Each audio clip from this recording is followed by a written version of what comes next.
The Radio Memories Network is brought to you in part by Liberated Syndication, podcast publishing made easy, libsyn.com. That's libsyn.com.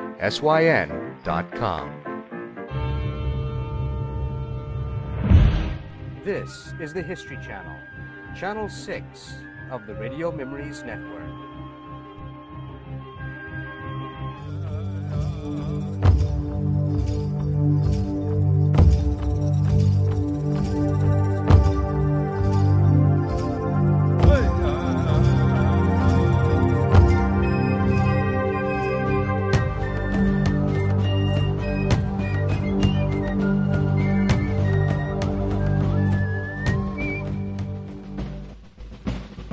Journeys into American History from the Radio Memories Network. The Cavalcade of America.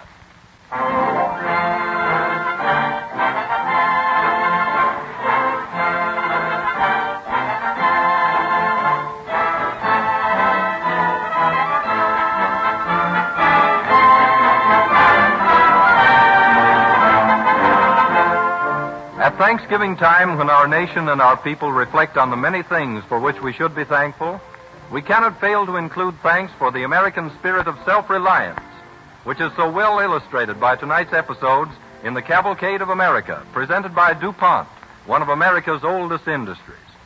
And this same self-reliance that Americans have shown in generations past is duplicated today in chemical research laboratories, like those of DuPont, where patient scientists work constantly to create better things for better living through chemistry.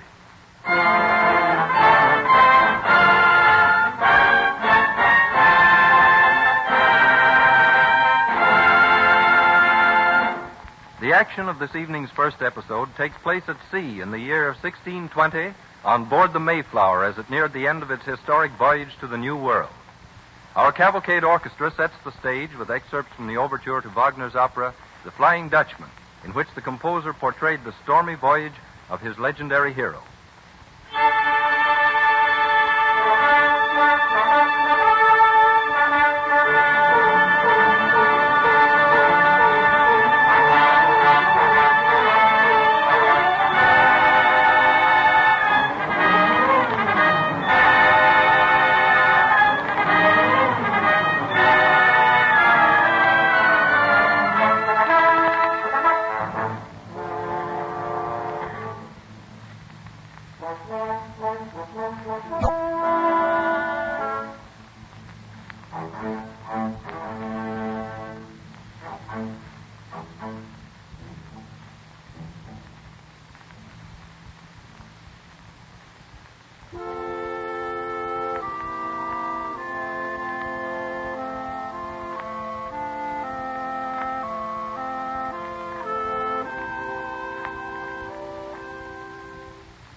early days of our country, America and her communities had been solving their own problems without asking for outside aid.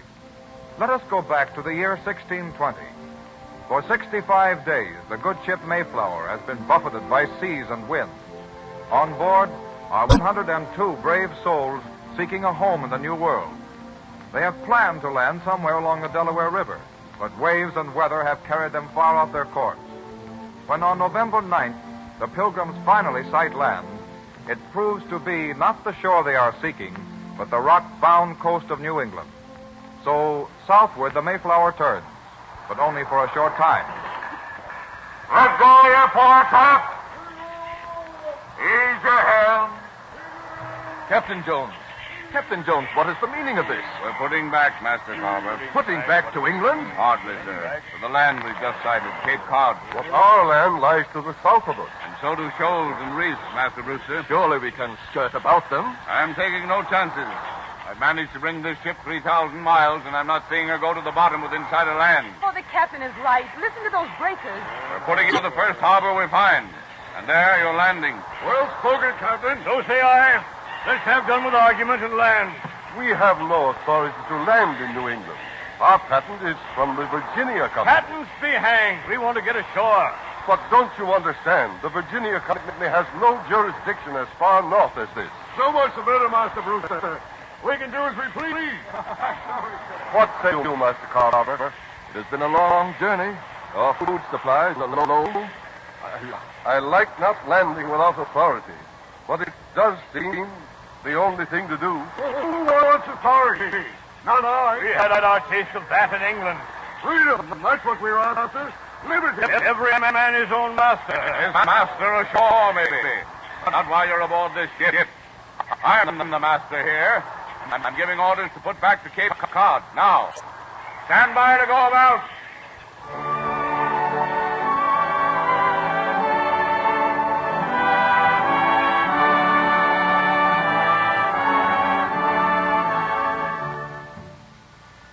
That same day, as the Mayflower slowly beat her way up around Cape Cod, the leaders of the Pilgrims gathered in the cabin in sober conclave. Master Carver, I'm worried about some of our company. Did you hear their boastings this morning? How they said they would take advantage of their liberty once we landed? Aye.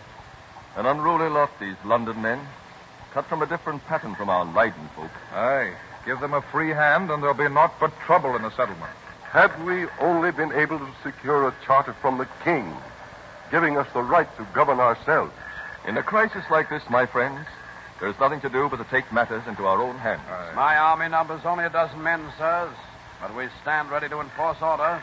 Thank you, Captain Standish. If military measures become necessary, we will call upon you. But it was not that I had in mind. A civil government is what we must create. You are right, Master Carver. Let us straightway appoint some of our own number here as a governing body. What governors our little colony has was chosen by common consent. But our boasting friends on deck will never consent to any rule. Then they will not be permitted to land. We will draw up a covenant, which every man must sign tomorrow before he leaves this ship, agreeing to abide by the common will. In this way only can we be sure of law and order.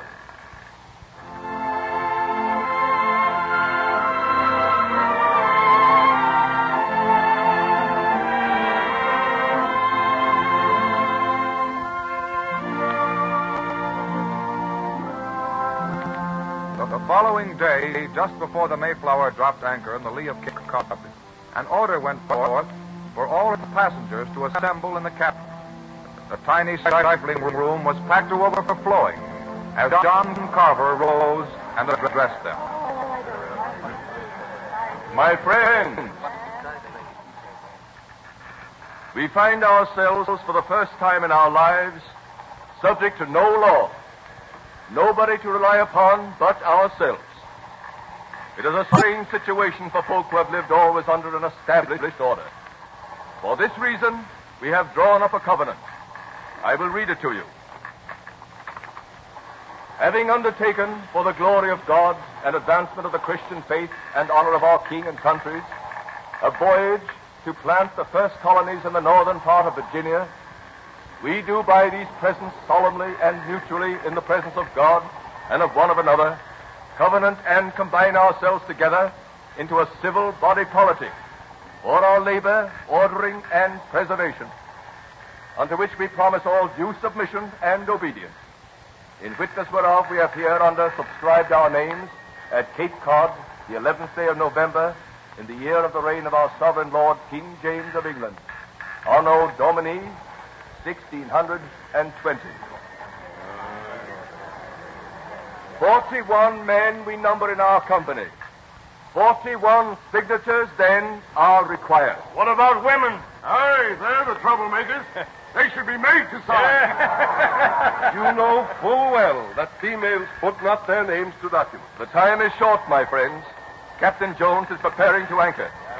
If you will step forward one by one and sign your name. If you will please, step this way. What is your decision? Must it be made now? If you wish to land. I'm signing. Good. And you, sir? Well, if there must be laws here, at least we'll have a voice in making them. Where's the quill? Here. And you, sir? I subscribe. The Mayflower Covenant is complete.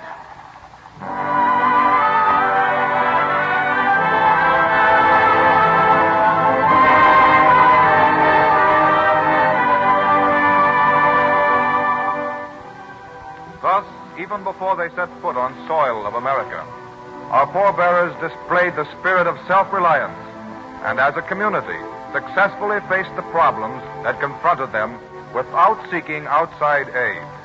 And these same brave pioneers, when they established the day of Thanksgiving that we observe tomorrow, left us the priceless heritage of resolution and courage with which we face our own problems.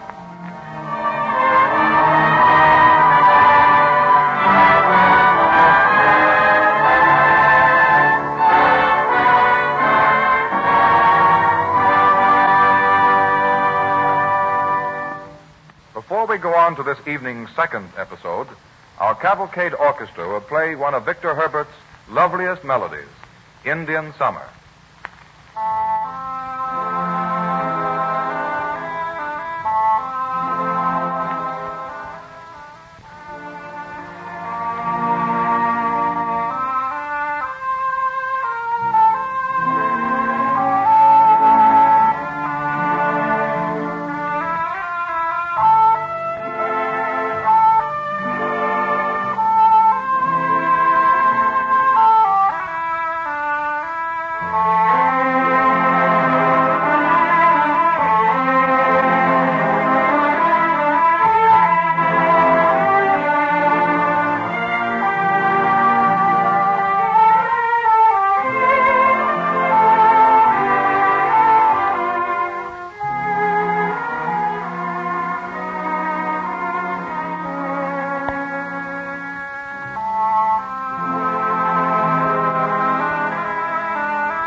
American cavalcade moves onward. The spirit of resourcefulness still lives in the hearts of our people. They face hardships today with the same courage that helped our forefathers snatch civilization from the wilderness. The years go by until we reach another November. It is in the Winooski Valley in the state of Vermont, November 3rd, 1927. November the 4th, to be exact, for the clock in the kitchen of the Sherburns farmhouse has already passed midnight. In the bedroom off the parlor, John and Jenny Sherburn are lying awake, listening to the downpour outside. John, you awake? I ain't been asleep. Oh, me either. Wonder what time it is. 12:30. Last time I got up to look. And if we could only open up the window, mite, so it wouldn't be so close in here. Open up a window and we'd be soaked. Rain's coming from every which way. Well, I thought it'd let up by now. It's coming down harder, if anything. Just listen to that. Getting colder, too. I hope to goodness this don't turn into snow. It'll be a blizzard if it does. Walloper. But at that, it's almost time for snow. It's only a few weeks till Thanksgiving. Yep. We got a lot to be thankful for this year, too. Yeah, we ain't done so bad. See, the farm's paid for itself for the first time since we bought it. And by next year, John, we ought to have some money laid aside. I guess I'll get up and take a look outside. It's pitch dark, John. You couldn't see a thing. Oh, lay down and try to go to sleep. I can't sleep. That river making so much noise. Well, you've slept by that river all your life. I never heard a roar like this before, though. I wonder if the cows is all right. Oh, the barn's tight as a drum. Yes, but it's down low there in the holler. John, you don't think... Listen. Listen to that river, Jenny. She's rising fast. Well, she rises every year in the spring, and we never have... Way up over the high mark for spring. She was over that when we went to bed. I tell you, I'm uneasy about them cows. I don't know what to be bothering with them because the springtime... The telephone. Gracious, John. Who can be calling anybody at this time of night? Somebody sick, most likely. Well, whose ring is it? Listen. It's a general party ring. Father, answer it quick. Yes, I'm going. Oh, watch out in the dark there, Father. Yes. Hello? Hello? Yes? Yeah? From Barry. Yes? Who is it, John? What's happened? Vander Goshen. That bad, is it? John. All right. Thank you. Carshaw Hemlock. John, what is it? Just what I was afraid of, only worse. Tell me. Flood. Oh. Yep. The Winooskis on the rampage. Oh. Carrying away buildings, knocking down bridges, washing out roads. Montpelier and Barry's already bad hit. We'll get it before morning. They're sending word all the way down the line, warning folks. Oh, John. Get the lantern lit, Mother. Oh, yes. Well, I get some clothes on here. Well, what are you going to do? I'm going to get the cows out of the barn and drive them up the hill pasture. Do you want me to come and help you? No, you stay here. There may be more messages. Central said they'd keep us posted as long as they could. No telling when the wires will be down. Oh. Now, where's my boots? Here they are, Father. And here's the lantern. Thanks. What do you suppose could have started a flood at this time of year? There's no snow. Result of unprecedented precipitation. That's what the report said. Unprecedented precipitation. Well, what in the world does that mean? Means that it's raining like all tarnation.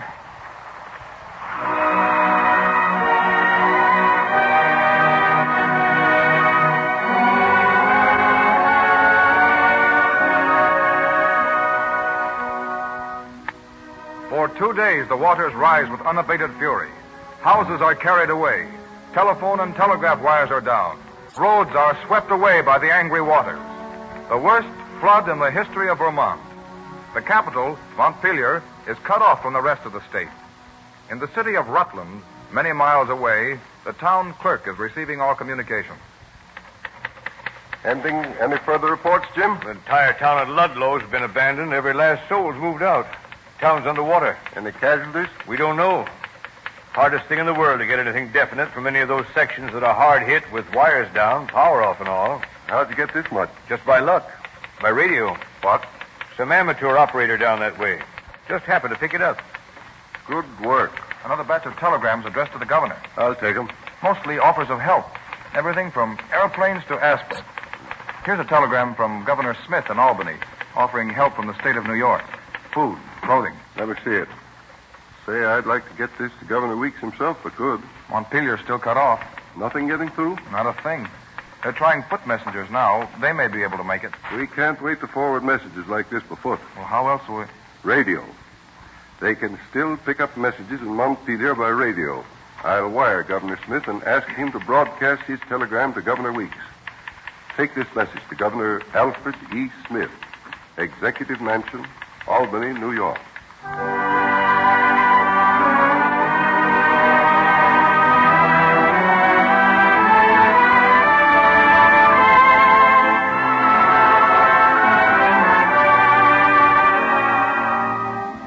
Still the flood rages.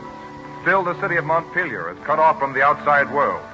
On November 6th, in the Executive Mansion, we find the governor of Vermont speaking to his secretary. Get word to Major Perkins in Rutland. Tell him to open the state armory for refugees. Yes, sir.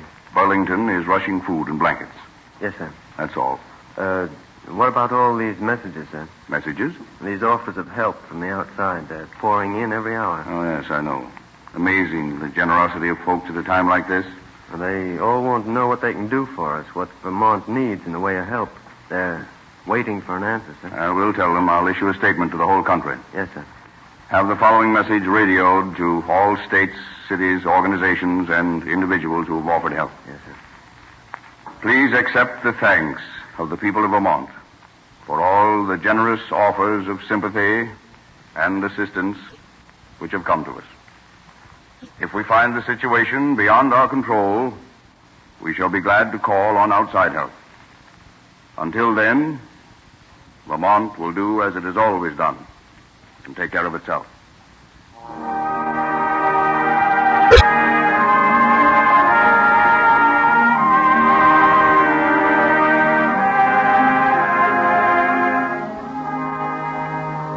The worst flood in the history of Vermont. 125 killed, over 16,000 homeless. Total property damage estimated at $25 million. In the general store at Williston, in the Winooski Valley, a little group of Green Mountain folk stood talking a week later. Among them is John Sherburne. Morning. Well, it sure feels good to get in where it's halfway warm. Move up the stove. We got room, I tell it? Thanks. Glad to find some of you men together here. Now, I'm a reporter from the New York Times. Yes, sir. I came up here to get a story. Story, huh? Yeah, about the flood. Oh, yeah. Kind of late, ain't you? Well, I don't mean regular news. It's a human interest story I'm after. Oh, yeah. You folks all live right around here, I suppose. Yes. You here during all the trouble? Yes, we was. Well, I wish you'd tell me something about your experiences. Well, our experiences was like everybody else's, I guess. I'd like to be able to report how you're getting on. We're getting on fine. Well, some of you have lost your homes, haven't you? Lots of us. We've lost our homes, lost our stock, and our pasture lands and our buildings. But you can go back home, young man, and tell your paper that we certainly appreciate your interest, but nobody needs to worry about the folks of Vermont. We're still eating regular.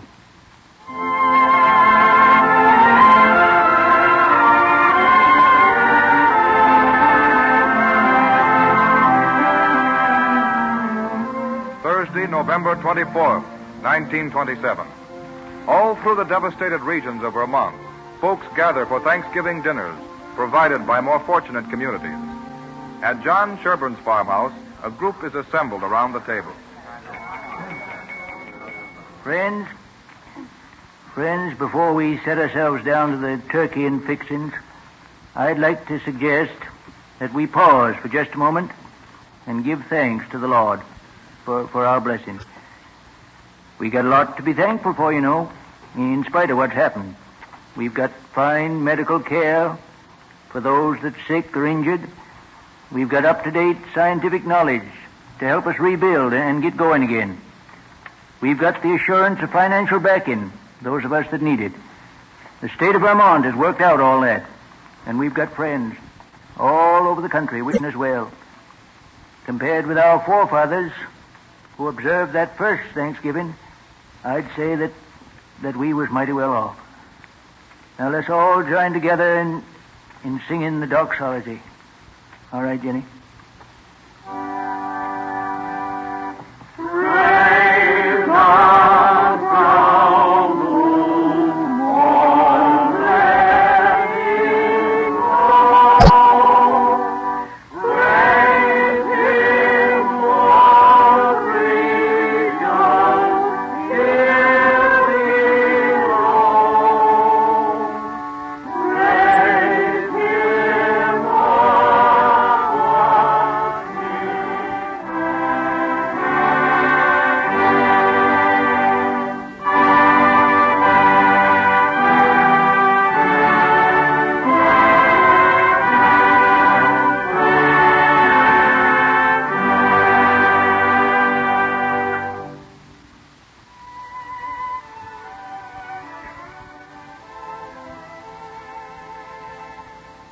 And let us give thanks for that great American trait, the self-reliance of our communities, their ability to weather storms and surmount catastrophes, smiling, unflinching, today as in the pioneer hours of the Cavalcade of America.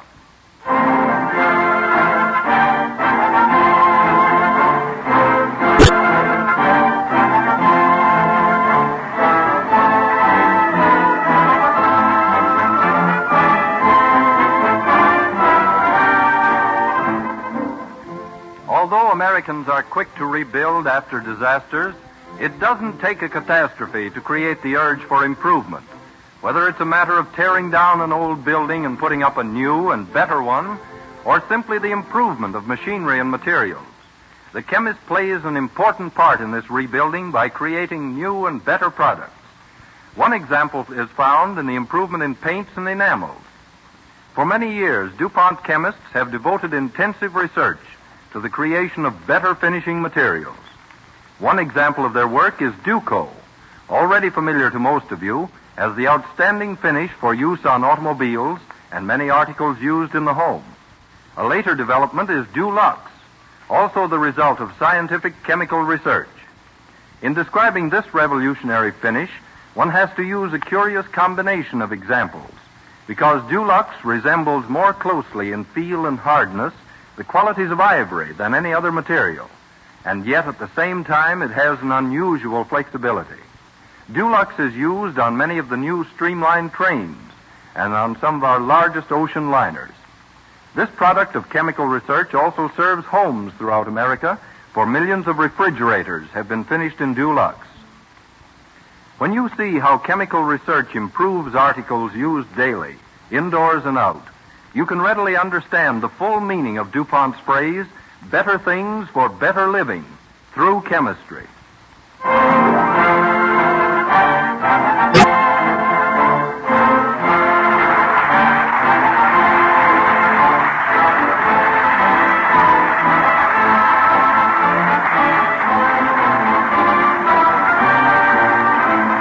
Next Wednesday at this same time, DuPont will again present the Cavalcade of America. This is the Columbia Broadcasting System.